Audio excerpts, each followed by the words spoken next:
When Gautama Buddha was alive, he used to sleep in same posture whole night. He would not move from side to side or even an inch from his sleeping position. One of Gautama Buddha's disciples, named Ananda, was very much troubled because of this. Every night he could see that Buddha was still.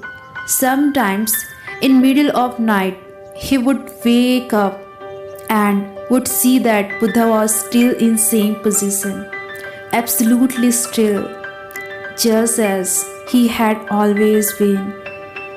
One night he could not resist his curiosity and went to Buddha while he was sleeping.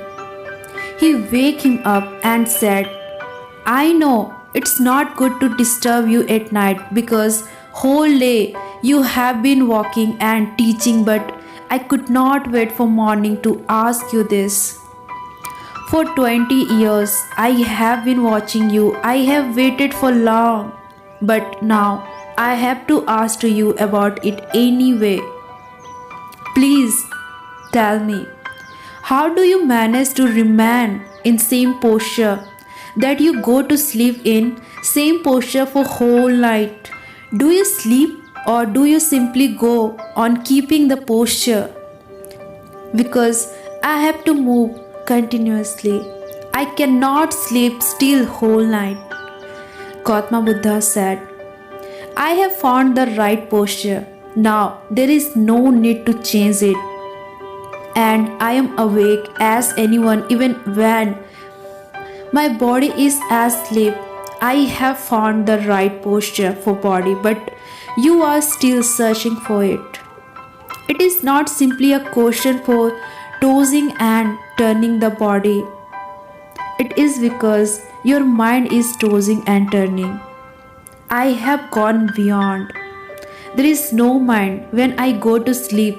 The body simply lies down like a corpse.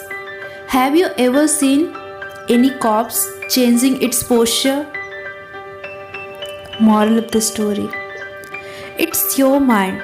Once your mind is at rest, once it disappears, your body can remain asleep, but your inner eyes, your inner sensitivity, your awareness can remain burning like a small flame.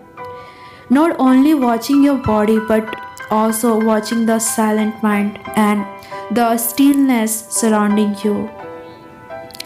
The enlightened man cannot sleep in the same way that the unenlightened one sleeps.